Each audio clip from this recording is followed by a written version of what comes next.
ಸುಖವನ್ನೇ ನೀಡೆಂದು ಎಂದು ಕೇಳೆನು ನಾನು ರಾಘವೇಂದ್ರ.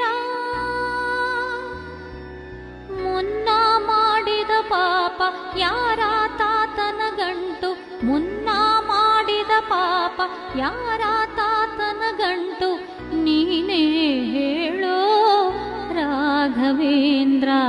ಎಲ್ಲಿದ್ದರೇನು ನಾ, ಹೇಗಿದ್ದರೇನು ನಾ ರಾಘವೇಂದ್ರ. ನಿನ್ನಲ್ಲಿ ಶರಣಾಗಿ ನೀ ನನ್ನ ಉಸಿರಾಗಿ ಬಾಳಿದರೆ ಸಾಕು ರಾಘವೇಂದ್ರ. ಹಾಲಲ್ಲಾದರೂ ಹಾಕು, ನೀರಲ್ಲಾದರೂ ಹಾಕು ರಾಘವೇಂದ್ರ. ಹಾಲಲ್ಲಿ ಕೆನೆಯ